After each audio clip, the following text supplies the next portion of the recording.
गाणं सोशल मीडियावरती खूप मोठ्या प्रमाणात गाजत आहे. ते अगोदर आपण ऐकूयात.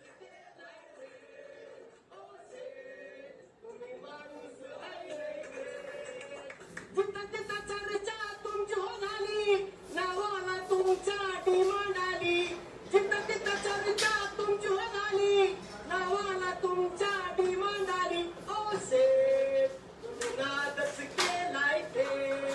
तर नरेंद्र मोदींना अशा अनोख्या याच्यामध्ये शुभेच्छा दिल्या जात आहेत. सचिन अहिरसाठी हे गायलेलं गाणं होतं. मात्र खरं तर हे गाणं जे आहे ते नरेंद्र मोदींच्या दृष्टिकोनातून अनेक ठिकाणी आज व्हायरल होताना दिसते. सर्वप्रथम आज देशाचे पंतप्रधान नरेंद्र मोदी यांचा 71वा वाढदिवस आहे. त्याबद्दल त्यांना आपण सर्वांनी शुभेच्छा दिल्याच पाहिजे. देशाचे पंतप्रधान आहेत. मात्र गेल्या साधारणपणे ते पंतप्रधान झाल्यापासून त्यांच्या योजना आणि आज सोशल मीडियावरती लोक काय म्हणतायत याबाबत आपण सध्या बोलणार आहोत. पहिलीच जी कमेंट आहे ही संदीप गरुड यांची आलेली आहे. ते काय म्हणतात एकदा आपण पाहूया. लोकांचे मत देखील आपण आज जाणून घेतोय. गॅस, डिझेल, पेट्रोल यांचे दर जसे वाढत आहेत तसे आपले पण आयुष्य वाढत राहो ही ईश्वरचरणी प्रार्थना. हॅपी बर्थडे मोदीजी, असं संदीप गरुड यांनी म्हटले. तुम्ही देखील पंतप्रधान नरेंद्र मोदी यांच्याबाबत तुमची काय मतं आहेत ते व्यक्त करा. हॅपी बर्थडे मोदीजी, आनंदा पाटील म्हणतायत. माझ्यासोबत विजय सर पण आहेत. विजय सर, काय नक्की आज आहे आणि गेल्या साधारणपणे 5 ते 7 वर्षापासून पूर्ण देश ओळखतो. त्याच्या अगोदर देखील ते गुजरातचे पंतप्रधान होते, मुख्यमंत्री होते. आता काय नक्की दिवस, या दिवशी काँग्रेसचं काय म्हणणं आहे, कोणी कोणी ट्विट केलंय, कोणी काय सांगितलंय याच्याबद्दल थोडंसं प्रेक्षकांना सांगा. निश्चितपणे म्हणजे नरेंद्र मोदी एक अजब रसायन आहे, हे काही आता लपून राहिलेलं नाही. सगळ्या जगाला, देशाला ठाऊक आहे ते. 2014 मध्ये अच्छे दिनचे स्वप्न घेऊन ते सत्तेत आले आणि सातत्याने एक गारूड भारतीय जनतेवरती म्हणा किंवा त्याच्या भक्तांवरती त्यांनी ते टाकलेलं आहे. त्यामुळे साहजिकच आजचा वाढदिवस त्यांचा म्हणजे एक महत्वाचा दिवस आहे.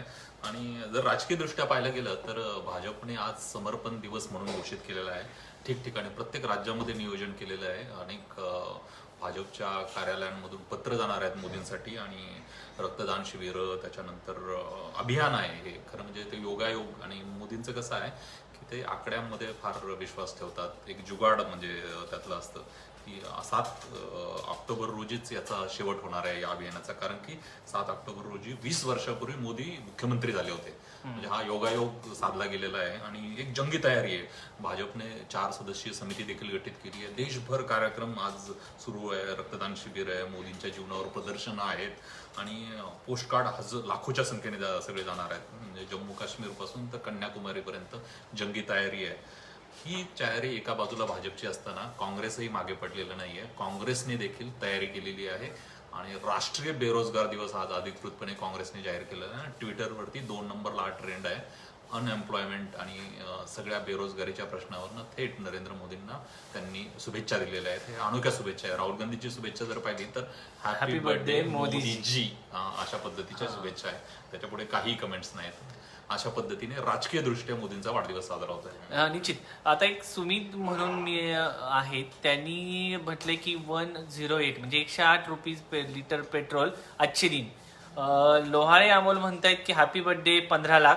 हॅपी बर्थडे सर, गेट पेट्रोल डिझेल मध्ये आणा सर, अच्छा GST मध्ये आणा असं म्हणतायत. Modiji wishing you very happy. Morajkar म्हणतायत. विक्रम म्हणतायत लहानपणी रेल्वे स्टेशनवर नसतानाही प्लॅटफॉर्मवर चहा, खूप मोठा मेसेज आहे, आपण वाचूयात.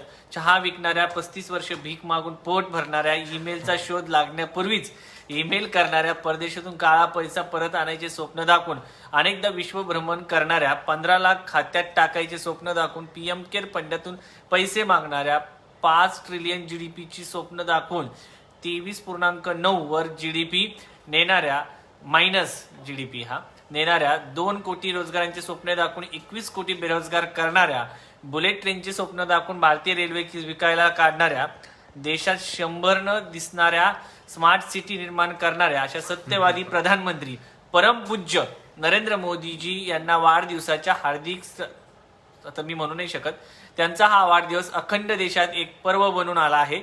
त्यांचे नाव राष्ट्रीय बेरोजगार दिनाच्या सर्व बेरोजगारांना, मित्रांना हार्दिक शुभेच्छा असं सिद्धार्थ पवार निधी असं ट्विट केले. Modi means larger than life.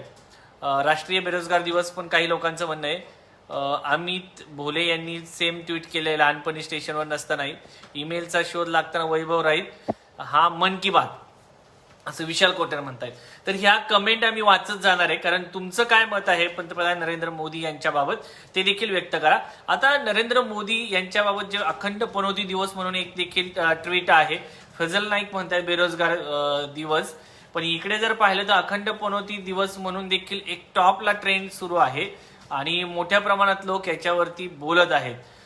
Modi बेरोजगार पर बात करो, राष्ट्रीय बेरोजगार दिवस, राष्ट्रीय बेरोजगार दिवस असे म्हणत वेगवेगळे ट्रेंड जे आहेत ते सुरू आहेत आणि त्याच्यावरती जे व्हिडिओ आहेत मोदींचे ते देखील आम्ही तुम्हाला मध्ये मध्ये ऐकवणार आहोत. उस दिन अगर मेरी माँ ने रोका होता. तर नरेंद्र मोदी यांची भाषणं देखील आहे, त्याच्यामध्ये म्हणतात की जब मैं छोटी चोरी करता था, अगर मुझे माँ ने उस दिन मुझे रोकाना होता तो मैं आज इतना बड़ा लुटेरा न बनता. अशा प्रकारचे बरेच मीम्स देखील तयार झालेले आहेत. काही लोकांची इच्छा आहे की फोटो कमेंट मध्ये टाकावेत, परंतु मला वाटतं आमच्या टीमला आम्ही नक्की कळवू की ते फोटो मध्ये यायला पाहिजे. राईट. देशाची वाट लावण्यात जन्माला आलात त्याबद्दल शुभेच्छा. अखंड बेरोजगार दिवस सिद्धार्थ बोलतायत. बाकी देखील काही लोकांचं आणि मीम्स पण आहेत बेरोजगाराच्या बाबतीमध्ये. मोदींच्या याच्याबाबत काही डान्सचे व्हिडिओ देखील आहेत. मोठ्या प्रमाणात हा ट्रेंड होतोय आणि ही गोष्ट लपून राहिलेली नाही की नरेंद्र मोदी ज्यावेळेस भाषण करतात त्यावेळेस त्यांचे म्हणजे लाईक पेक्षा त्या तिकडे डिसलाईक असतं ते जास्त झाले होते मध्यंतरी, म्हणून त्यांनी तर ते बंदही केलं होतं. कधी कधी कमेंटही बंद केले जातात. लोकांच्या भावना ज्या आहेत त्या निश्चित मोदींच्या विरोधात जाताना दिसतात. काही दिवसापूर्वी मोदींची जी लोकप्रियता ती घटत जाते याबाबत पण देखील भाष्य केलं होतं, त्याबद्दल काय सांगाल? निश्चितपणे म्हणजे आज जर ट्विटरचे ट्रेंड जर आपण ओळीने जर पाहिले तर हॅपी बर्थडे मोदीजी हा नॅशनल ट्रेंड आहे. म्हणजे आणि तो सगळ्या म्हणजे केंद्रीय मंत्र्यांच्या एका सुरामध्ये ज्या पद्धतीने भाजपच्या IT सेलकडनं दिला जातो त्या पद्धतीचा तो ट्रेंड आहे. आणि राष्ट्रीय बेरोजगार दिवस हा त्याला ट्रोलिंग करणारा ट्रेंड आहे. तर या सगळ्यामध्ये आपण जर पाहिलं तर मोदी हे एक आपण जसं म्हटलं की अवलिया आहेत, जादूगर आहेत, ते भुरळ टाकतात आणि एक मोठी संघटनात्मक ताकद त्यांच्या पाठीमागे आहे. त्यामुळे सातत्याने ह्या सर्वे येतात पुढे मोदीजींनी कशा पद्धतीने परिवर्तन केलं. आजही अनेक आपण स्मृती इराणी यांच्या ट्विटरवरती जर पाहिलं तर एक व्हिडिओ त्यांनी केलाय आणि विकास कामांचं गवगवा आणि सगळा विश्वगुरु म्हटलेलं आहे.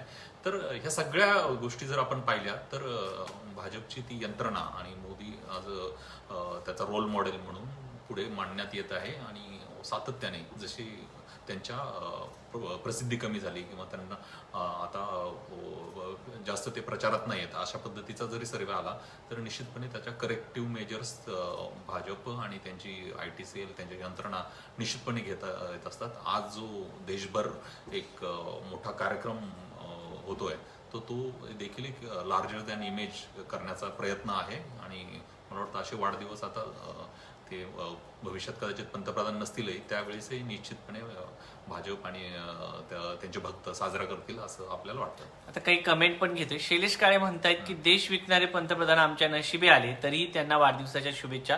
कमेंट्समध्ये फोटो अपलोड होत नाही. सर आम्ही प्रयत्न करतोय. आपल्या नेतृत्वामध्ये उगवत्या नव्या भारताने जगामध्ये एक मजबूत, सुरक्षित आणि विश्वसनीय देश म्हणून एक नवा देश, नवा भारत ही ओळख निर्माण केली. देशाचे लोकप्रिय अद्वितीय पंतप्रधान माननीय नरेंद्र मोदी साहेब, आपणा जन्मदिवसाच्या मनपूर्वक शुभेच्छा. देशातील सर्वसामान्य जनतेसाठी व राष्ट्रकार्यासाठी आपण दिलेले आजपर्यंतचे योगदान अमूल्य आदर्शवत आहे. आपणास निरोगी सदृढ आरोग्य लाभो हीच ईश्वरचरणी प्रार्थना. धन्यवाद तुमच्या या कमेंटबद्दल. सदर वक्त्याला भरपूर बर्नॉल वापराच्या शुभेच्छा. अजून राहिलेले विकून टाका असं पांडुरंग धाडे म्हणतात. राष्ट्रीय बेरोजगार दिन फेकू सुनील असं म्हणतायत. पनौती डे. राजकीय मतभेद किती असले तरी भारतीय संस्कृतीनुसार देशाचे आदरणीय पंतप्रधान नरेंद्रभाई मोदींना वाढदिवसाच्या मनपूर्वक शुभेच्छा. संभाजी पावले म्हणतायत बर्थडे गिफ्ट म्हणून काही विकू नका, फक्त आता गुरु. ही महत्वाची कमेंट आहे. सरकारी कंपनी विकून खाजगीकरण करणाऱ्याला हार्दिक शुभेच्छा. सुभाष काळे यांची हे आहे. जागतिक फेकू दिन आहे. जागतिक फेकू दिन. दत्ता काळे म्हणतात मोदी सर जान आहेत आमची. दिनेश आवटी म्हणतात देश भिकेला लावल्याबद्दल मोदींचे आभार. विजय मुल्ल्या फुर गुजराती. ललित मोदी फुर्र गुजराती, संजय भंडारी फुर्र गुजराती, जतीन मेहता फुर्र गुजराती, छोटा मोदी फुर्र गुजराती, मेहुल भाई फुर्र गुजराती, चौकसी फुर्र गुजराती, सारा देश मेहनत करे मजा मारे गुजराती. पेट्रोल डिझेलचे दर कमी करावेत, घरात बोलतायत. सचिन पवार पनोती दे, राष्ट्रीय बेरोजगार दिवस की शुभकामनाएं, निघा लवकर हिमालयात कायमचे. प्रशांत वैद्य म्हणतायत फेकू दे, दत्ता काळे म्हणतायत प्रधानमंत्री गुजराती हे खूप मोठा मेसेज आहे. शक्य झालं तर आपण तो वाचण्याचा प्रयत्न करूया. हां रश्मी खोत म्हणतायत कशाला आभार मानायचे, देशच आमचा भवितव्याचं वाटोळं केल्याबद्दल. आणि सगळ्या म्हणजे अशा पोस्टर आणि एक म्हणतायत की पोस्टर बॉय वाढदिवसाच्या हार्दिक शुभेच्छा. कशा करता आभार मानायचे, देशाचं आणि भवितव्याचं वाटोळ केल्याबद्दल.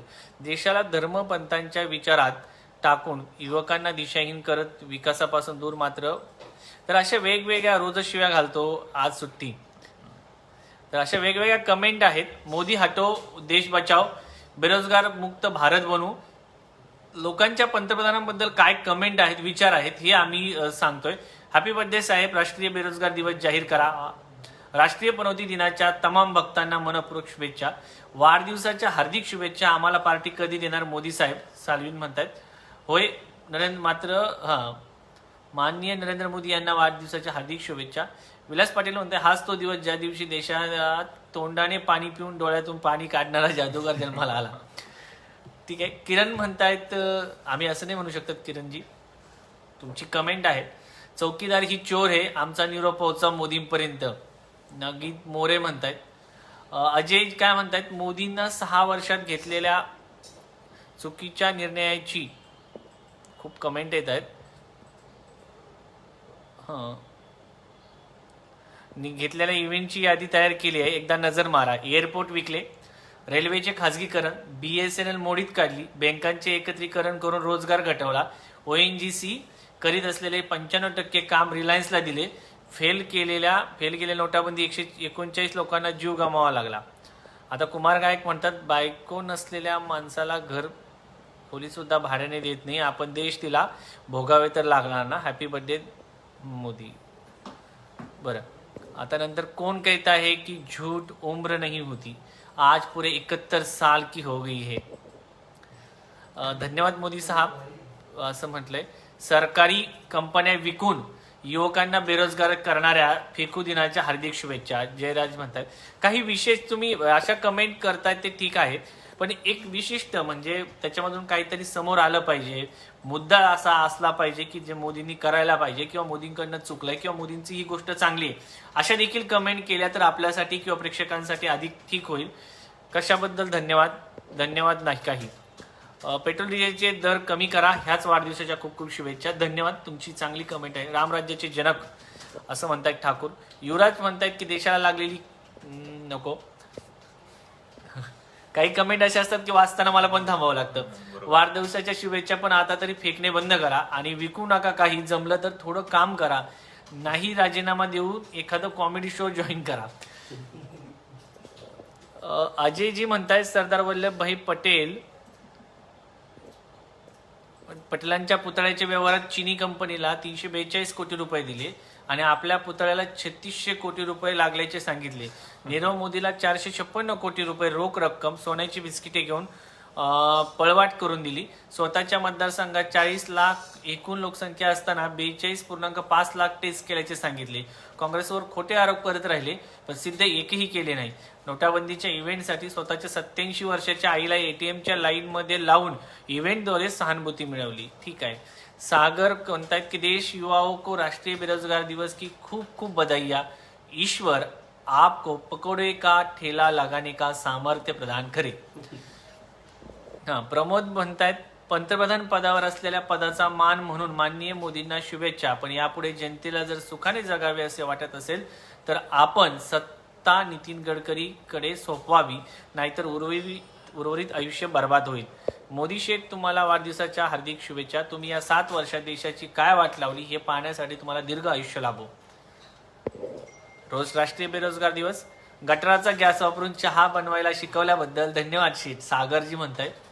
किरण जोशी यांनी म्हटलंय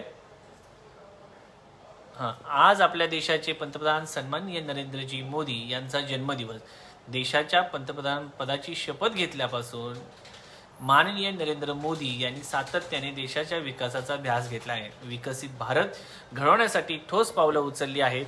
देशाचे राजकारण बदलणारे, रुळलेल्या वाटावरून न जाता स्वतःची वाट निर्माण करणारे कार्यतत्पर निडर लोकनेते असाच मोदींचा उल्लेख करावा लागेल. त्यांना जन्मदिवसाच्या शुभेच्छा देताना नवभारत घडवण्याच्या त्यांच्या संकल्पाच्या सिद्धीसाठी आपणही हातभार लावूया. भारत गरिबीमुक्त, भ्रष्टाचार, जातीय मुक्त, जनसंख्या नियंत्रण, हम दो तो सब के दो, दहशतवाद मुक्त असावा असा माननीय नरेंद्र मोदीजी यांचा निर्धार आहे. त्यांच्या स्वप्नातील विकसित भारत घडवण्यासाठी सहभाग होण्याची आपणा सर्वांना संधी आहे. तर आपण सर्वांना या संधीचं सोनं करूया. शुभेच्छुक. जय बाबाजी भक्त परिवार, महाराष्ट्र राज्य. Narendra Modi happy birthday. खूप मोठा भाषण होतं एक प्रकारे. निश्चितपणे म्हणजे हा थोड्या सरकास्टिक, थोडेसे विनोदात्मक अशा प्रतिक्रिया आहेत, परंतु गंभीर विषयांवरती देखील वाढदिवसाच्या निमित्ताने मला वाटतं चर्चा व्हायला पाहिजे. एक मुद्दा हा पण आहे सर, म्हणजे की आपण जे काय म्हणतो की 2014 पूर्वी ही भक्त मंडळी नव्हती. मोदींनी त्यांचा वर्ग क्रिएट केलेला आहे स्वतः. आणि म्हणजे डोक्याला आपण म्हणू शकतो की काही माणसं चांगली असतील, पण डोक्याला अनेस्थिसिया दिलेली माणसं अशी तयार करणं हे सोपंही नसतं. म्हणजे त्यासाठी मोठी यंत्रणा उभी करावी लागते. निश्चितपणे म्हणजे कोविड काळामध्ये जे काही गैरनियोजन झालं, ज्या पद्धतीने वॅक्सिनचा आजही तुटवडा आहे, ज्या पद्धतीने म्हणजे अनऑर्गनाइज पद्धतीने लॉकडाऊन फोर्स केलं गेलं, या सगळ्यावरनं आंतरराष्ट्रीय मीडिया अक्षरशः तुटून पडला होता. तिथेही मोदींनी आपली इमेज मेक ओव्हर करण्याचा प्रयत्न केला. मॅक्स महाराष्ट्राने ते सगळं दाखवलं होतं, म्हणजे कशा पद्धतीने Washington post, New York times, the Australian नावाच्या न्यूजपेपरने हे केलं होतं. तर अशा माध्यमातून म्हणजे टाइम मॅगझिनने पण नंतर घेतलेली जी भूमिका जर पाहिली तर एक आंतरराष्ट्रीय पातळीवर भारत देश म्हणून इतक्या दिवसात जी कमावलेली प्रतिष्ठा होती, ज्या पद्धतीने एक इमेज तयार केली होती, तर त्याला कुठेतरी तडा गेल्याचं देखील या निमित्ताने स्पष्ट झालेलं आहे. म्हणजे मोदींची यंत्रणा आहे, त्यांच्याकडे सामर्थ्य आहे या गोष्टी, परंतु कुठेतरी भारत म्हणून आपली आयडेंटिटी ती देखील जपण्याचं एक महत्त्वाचं काम झालं पाहिजे. आणि मोदींनी त्यांच्या उर्वरित कालावधीतून ही अपेक्षा सर्वसामान्य भारतीयांनी जर व्यक्त केली तर मला वाटतं की त्याच्यामध्ये जास्त वावगं म्हणण्याचं कारण एक नाही. मुद्दा हा पण आहे सर, म्हणजे आपण जरी मोदींना जागतिक लेवलचा विचार केला, पण तर ग्राउंड लेवलला मोदींची जी आहे म्हणजे आभारच मानलेले आहेत. कारण ह्या ज्या योजना होत्या ह्या मोदींना लोकांच्या घराघरापर्यंत घेऊन गेल्या.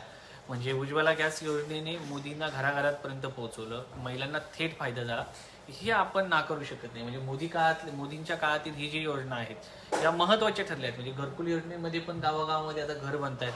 म्हणजे याच्या अगोदर देखील रमाई आवास योजना असो किंवा बाकीच्या योजना असो, त्या अंतर्गत घर बनत होती. मात्र त्याचं ऍडव्हर्टायझिंग ज्या पद्धतीने मोदींनी केलेलं आहे ते खूप महत्वाचं आहे. कसं बघताय सगळ्या याच्याकडे? कारण ग्राउंड लेवलला परिस्थिती वेगळी आहे. आपण टीका करणारे लोक केंद्रीय लेवलच्या वेगवेगळ्या पॉलिसीबद्दल करतात, मात्र पर्क्युलेशन जे आहे ग्राउंड स्तरावरती हे वेगळ्या पद्धतीने झालेलं आहे. निश्चितपणे तुम्ही जर पाहिलं तर आता गेल्या 7-8 वर्षामध्ये आपल्याला अनेक प्रचार सभा ऐकायला मिळाल्या.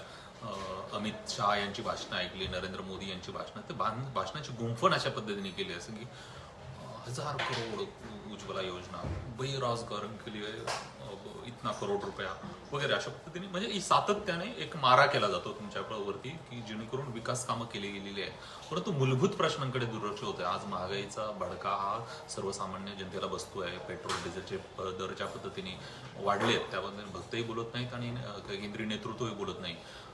गेले 1.5 वर्षापासून शेतकरी दिल्लीच्या सीमेवरती बसलेत. ते मुद्दे शेतकऱ्यांच्या महत्वाचे आहेत, पण एकदाही मोदी तिथे भेटायला गेले नाहीत किंवा त्याबाबत एक संवेदनशील असं वक्तव्य त्यांनी केलं गेलं नाही.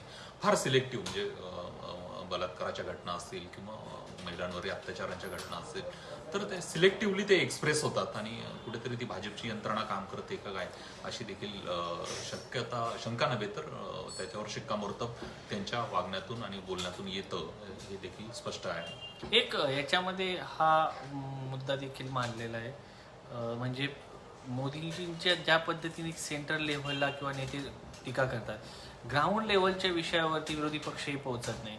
लोकांना जमिनी स्तरावरती काय अडचणी येतात हे फक्त पेट्रोल डिझेल गॅस दरवाढ हीच जर पाहिले हे मुद्दे तर सर्वसामान्यांना देशातील रेल्वेचं खाजगीकरण होते, एअर इंडिया विकलं जात आहे, ह्या सगळ्या गोष्टींचं काही पडलेलं नाही आहे आणि त्यांना याच्याशी थेट संबंधही नसतो. अनेक लोक पेपरही वाचत नाही किंवा माध्यमावरती संध्याकाळी गेल्यानंतर गाणे सुरू असतात, ते गाणे ऐकतात आणि हे पुढे जातात. थोडेफार जोक्स वगैरे असतील किंवा थेट त्यांच्या जीवनावरती परिणाम होणारे मुद्दे म्हणजे नोटाबंदी. तसं जर पाहिलं तर ग्राउंड स्तरावरच्या लोकांना एवढे पैसे नसतात त्यांच्याकडे की ज्याचा फटका समजा शहरातील लोकांना जसा बसेल वगैरे. आणि त्याचं जे नरेटिव्ह तयार केलं आहे मोदींनी हे खूप वेगळ्या पद्धतीचं आहे. म्हणजे मध्यंतरी पेट्रोल डिझेल का वाढलं तर त्यांनी असं सांगितलं होतं की काँग्रेसच्या काळातील बॉन्ड असल्यामुळे हे वाढलेले, काँग्रेसने तसं केलं म्हणून झालंय. आणि खरोखर लोकांना असं वाटतं की प्रत्येक माणसाला असं वाटत असतं की आपण गरीब काय, कधी कधी आपल्या घरातली मुलंच म्हणत असतात की आपल्या वडिलांनी आपल्यासाठी काही केलं नाही म्हणून आपण गरीब आहोत. ही जी संकल्पना आहे, हा जो सायकोलॉजिकल थॉट आहे, हा अनेक लोकांच्या गडी उतरवण्यास मोदी यशस्वी ठरलेत. अजूनही ते काही जरी झालं तर नेहरू गांधी घराण्याला जबाबदार धरतात. मध्यंतरीच्या काळात जर सरकार पाहिली आपण तर सरकार बदलली देखील आहे. इंदिरा गांधींचं सरकार गेलं होतं, अटलजी यांचं देखील सरकार आलं होतं. त्या काळात भारत विश्वगुरू झाला नाही. आणि विशेष म्हणजे ज्यावेळेस भारताची प्रगती अधोगतीकडे जात असताना मोदी जे आहेत इथल्या लोकांना हे सांगण्यात यशस्वी ठरलेले आहेत की मी खूप प्रगती करतोय. म्हणजे हे कसं बघता सगळं ह्या गोष्टींकडे तुम्ही? एकाची अशी प्रतिक्रिया आहे की आज मोदी रिटर्न गिफ्ट काय देणार म्हणजे तर साहजिकच एक लोकशाही देशाचे पंतप्रधान आहेत आणि सार्वभौम भारत देश, तर जनतेची अपेक्षा असते. तर जनतेच्या अपेक्षांना आज वाढदिवसाच्या निमित्ताने काय, उद्या सेंट्रल GSTची बैठक आहे लखनौमध्ये आणि पेट्रोल आणि डिझेलवरती GST कर त्याच्यामध्ये इन्क्लूड करावा अशा पद्धतीचा प्रस्ताव आहे. काय होतंय काय ते उद्या स्पष्ट आहे. आणि आजच भक्तांनी सुरू केलं की आता निम्म्याने पेट्रोल डिझेल दर कमी होणार आहेत वगैरे. वस्तू तशी नाही आहे, त्याच्यामध्ये अनेक तांत्रिक बाबी आहेत आणि क्लिष्टता आहे. कारण म्हणजे ते ह्या गोष्टींकडे जनतेने डोळसपणे पाहिलं पाहिजे. आणि लोकशाही देशामध्ये ज्यावेळेस सरकारवर तुम्हाला उत्तरदायित्व असतात त्यावेळेस तुम्ही प्रश्न विचारले पाहिजे आणि कुठल्याही भक्त म्हणून तुम्ही वाहवत न जाता थेटपणे एक जागरूक मतदार म्हणून किंवा तुम्ही प्रश्न विचारले पाहिजे, हेच अपेक्षित आहे. मोदींच्या ज्या वाढदिवसाच्या निमित्ताने निश्चितपणे त्यांची स्तुती करा, त्यांच्या चांगल्या कार्याचं कौतुक करा, परंतु प्रश्न विचारायला देखील विसरलं नाही पाहिजे असं मला वाटतं. शेतकरी प्रकाश शिंदे या मातीच्या पुण्य यांनी कविता दिली आहे. या कविता आपण वाचूया. या मातीच्या पुण्याईचा टिळा कपाळी लावू, जोवर वाहे गोदामाई तोवर गाणे गाऊ. नसता सागर इथे उसळला विवेक सिंधूच्या लहरी, शककर्त्याच्या दावीत वैभव प्रतिष्ठान नगरी, देवगिरीच्या इतिहासाला सदैव साक्ष ठेवू. अशा प्रकारची ही कविता आहे. सर, तुम्ही ही कविता लिहिली त्याबद्दल धन्यवाद. तर या सगळ्या याच्यामध्ये एक मुद्दा हा पण देखील आहे शेतकऱ्यांचा, की प्रत्येक वेळेस महिन्याला 2,000 रुपये शेतकऱ्याला दिले जातात. शेती सन्मान योजना. हा, तर त्याच्यामध्ये एक मुद्दा हा पण दिसतो की प्रत्येक वेळेस मोदी येतात आणि हा हप्ता जो आहे तो जमा केला. ही ऍडव्हर्टायझिंग कशी पाहतात? मी ज्यावेळेस ग्राउंड लेवलला रिपोर्टिंग करत होतो तर त्या मावशीला मी विचारलं की मावशी तुमच्या खात्यामध्ये 2,000 जमा झालेत का? ती म्हणे की लाख रुपयाचा कांदा इथं सडक पडलाय, आयात केली की निर्यात केली मुर्द्यांनी. आता ते कोणत्या नावाने म्हटलंय मला माहिती नाही, तुम्हाला मी सांगू शकत नाही, आज मी वाईटही बोलू शकत नाही, पण तीनचे शब्द मी सांगतोय. मुर्द्यांनी आयात केली का निर्यात केली, मुर्दा बसवला त्यांचा, कांदा इथं सडतोय, 2,000 काय माझ्या मड्यावर घालायचे का? मग तुम्ही ऐन वेळेस सोयाबीनची निर्यात करता, आयात करता किंवा तुमच्याकडे माल कमी जास्त होतो, त्या दृष्टिकोनातून शेतकऱ्यांकडे ज्यावेळेस माल असतो त्याचा बाजारात माल गेल्यानंतर त्याच्या मालाला बाजार भाव मिळत नाही, त्यावेळेस त्यांना 2,000 देण्यापेक्षा त्यांचं म्हणणं असं आहे की ते पैसे आम्हाला द्यावे. त्याचबरोबर हाच प्रश्न जो पंतप्रधान पीक विमा योजनेअंतर्गत आहे, त्या कंपन्याला सरकार, दोन्ही सरकार मिळून हजारो कोटी रुपये देतं. एक ते 1,000 कोटी त्या शेतकऱ्यांना जर दिले तर एक वेळेस त्यांचा फायदा होईल असं देखील लोकांचं म्हणणं होतं. कारण जे थोडेफार वाचक असतात, जे प्रगतशील शेतकरी असतात, त्यांचं म्हणणं हेच आहे की आम्हाला शेतकऱ्यांना असं वाटतं की आम्ही फक्त 500 रुपये भरलेत किंवा 1,000 रुपये भरलेत आणि त्याच्यातून आम्हाला 5-10 हजार रुपये मदत मिळाली आहे पीक विम्याअंतर्गत. पण वस्तुस्थिती तशी नसते. सरकार काय म्हणजे केंद्र सरकार आणि राज्य सरकार आणि शेतकरी असे मिळून ती रक्कम भरत असतात. ती रक्कम जी असते ती खऱ्या अर्थाने इथल्या जनतेचीच असते, पण तो फायदा जो आहे तो विमा कंपन्यांना होतो. त्या नफ्यात येतात, हजारो कोटी रुपये त्या विमा कंपन्यांना दिले जातात. तेच हजारो कोटी रुपये शेतकऱ्यांच्या सिंचनासाठी, खतांचे भाव कमी करण्यासाठी किंवा सबसिडीसाठी, नवनवीन प्रयोग राबवण्यासाठी, सिंचनाच्या सोयीबरोबरच शेतकऱ्यांना समुपदेशन करण्यासाठी वापरले तर शेतकऱ्यांचा फायदा होईल असं देखील ग्राउंड लेवलला आपल्याला पाहायला मिळतं. नरेंद्र मोदी यांच्या सरकारमधल्या योजना त्या कोणत्या लोकप्रिय आहेत आणि कोणत्या लोकांच्या गळी उतरत आहेत हे देखील आपण पाहिलेलं आहे. तर या सगळ्या याच्यामध्ये जागतिक सुरक्षा दृष्टिकोनातून मोदींचा एक चेहरा खूप मोठ्या प्रमाणात पुढे आला, तो म्हणजे पुलवामा अटॅक नंतर घर में घुसकर मारेगा हा जो डायलॉग आहे, या डायलॉगनेच मोदीजींना पुन्हा एकदा सत्तेत आणलं असं जर म्हटलं तर वावगं ठरणार नाही. कारण पुलवामाचा मुद्दा देखील आपण विसरू शकत नाही आणि अनेकांनी याबाबत ट्विट आपल्याकडे कमेंट देखील केलेल्या आपल्याला पाहायला मिळतंय.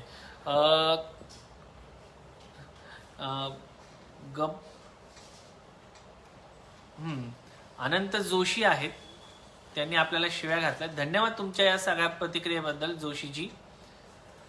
काँग्रेसच्या काळात खरेच बॉन्ड होता, जेम्स बॉन्ड असं देखील एक ट्विट आहे. तुम्ही आम्हाला जरी बोलले तरी चालेल, म्हणजे चांगली आहे. तुमच्या सगळ्या याच्यातून संस्कार दिसतात देशाला पण, आणि मोदींवरती एवढं प्रेम आहे तुमचं की मोदींचे भक्त त्यांना साध्या सरळ भाषेमध्ये टीका करता येत नाही. याच्यावरून देशाची प्रगती आणि ह्या भक्तामुळं किती झालेली आहे आणि ह्या भक्तामुळं देशामध्ये किती आनंदाचं वातावरण असतं जोशीजी, त्याबद्दल तुम्ही जी काय प्रतिक्रिया दिली लोकशाही प्रधान देशामध्ये ही खूप वाखाणण्याजोगी आहे. तुमच्या अशाच प्रतिक्रियांचा पाऊस आमच्यापर्यंत पोहोचत राहो. चांगल्या सुयोग्य भाषेमध्ये तुम्ही आम्हाला जे उत्तर दिलेलं आहे ते अगदी उत्तम आहे. अशा प्रतिक्रियांचा आम्ही स्वीकारतो. तुमच्या या प्रतिक्रियेबद्दल खूप खूप आभार.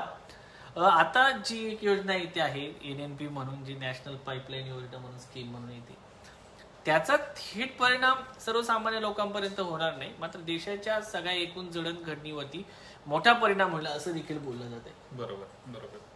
ह्या सगळ्या ज्या आता खरं म्हणजे 2024ची तयारी सगळ्या भाजपच्या नेतृत्वाकडनं सुरू झालेली आहे आणि या पुढील काळात साहजिकच सलग 2 टप्प्यामध्ये ज्यावेळेस तुम्ही पंतप्रधान म्हणून राहतात, अँटी इन्कम्बन्सी हा फॅक्टर असतोच आणि विरोधकांना नामोहरण करण्यासाठी अशा एक भव्य दिव्य अशा योजना सुरू केल्या जातात. मोदींच्या पहिल्या टर्ममध्येही तशा पद्धतीच्या योजनांची घोषणा झाली होती. म्हणजे अगदीच तुम्ही PM किसान योजनेचा उल्लेख केला तर अगदी म्हणजे आचारसंहिता लागण्यापूर्वी त्यांनी घोषित केलं की शेतकऱ्यांच्या खात्यामध्ये तुम्ही 2,000 रुपये जमा करणार आहेत आणि अक्षरशः म्हणजे आचारसंहितेमध्ये ते पैसे जमा झाले. म्हणजे इलेक्शन कमिशनकडे गेले विरोधी पक्षनेते, परंतु ते नामोहरण. पण हे त्याचं सिस्टमॅटिक प्लॅनिंग केलं गेलं. म्हणजे पण ही जी योजना होती ही कुठेतरी राहुल गांधीमुळे आली असं वाटत नाही?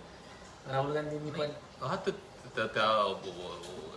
त्यावेळेस पाहिलं तर काँग्रेसने एक मोठा कार्यक्रम घोषित केला होता आणि मला वाटतं त्यामध्ये ते घोषणापत्र होतं की बेरोजगारांना तुम्ही मासिक कॉम्पन्सेशन देणार, त्याच्यानंतर गरिबांना थेट अन्नधान्य आणि असा एक मोठा कार्यक्रम त्यावेळेस राहुल गांधी यांनी जाहीर केला होता. म्हणून त्याला प्रत्युत्तर म्हणूनच अशा पद्धतीचा ग्रामीण भागातील जनतेला बोलवून त्यांना थेट शेती न करता त्यांच्या खात्यामध्ये पैसे जमा करावे. जरी 2,000 रुपये असले तरी पण त्याची प्रचार आणि प्रसिद्धी एवढ्या मोठ्या प्रमाणात केली जाते की म्हणजे त्याची काही तुलनाच होऊ शकत नाही.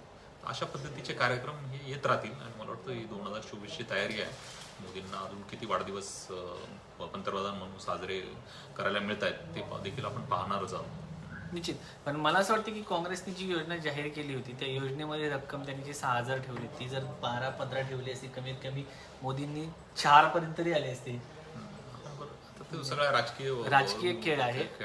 पण उत्तर द्यायचं म्हणून जर काँग्रेसला माहिती होतं की आपण सत्तेत येणार नाहीये तर त्यांनी असं जरी केलं असतं तरी चाललं असतं. ह्या सगळ्या गप्पा होत्या. मोदींच्या चांगल्या योजना, मोदींच्या ज्या वेगवेगळ्या योजना आहेत ज्याचं थेट इम्पॅक्ट शेतकऱ्यांवरती पडत नाही किंवा सर्वसामान्य लोकांवरती पडत नाही, मात्र देशाच्या एकूण GDP वरती याचा फटका बसतो, त्याचं सर्वसामान्यांना काही पडलेलं नसतं. हीच बाब आहे. मात्र मोदींचा आज वाढदिवस आहे. Happy birthday Modiji. तुम्हाला उदंड आयुष्य लाभो. तुम्ही देशाचे पंतप्रधान आहेत आणि तुमच्या हातून गोरगरीब जनतेची आणि देशाला खूप काही चांगलं मिळो. देश सुरक्षित हातामध्ये आहे असं म्हटलं जातं. तो नेहमीच असावा आणि होताही असंच आम्ही म्हणू. तुर्तास या सगळ्या कार्यक्रमामध्ये तुम्ही आमच्याशी जोडले गेला, तुमच्या कमेंट नोंदल्या, तुमचं मत व्यक्त केलं आणि हा व्हिडिओ तुम्हाला जर आवडला असेल तर निश्चित तुमच्या टाईमलाईनवरती देखील शेअर करा. धन्यवाद.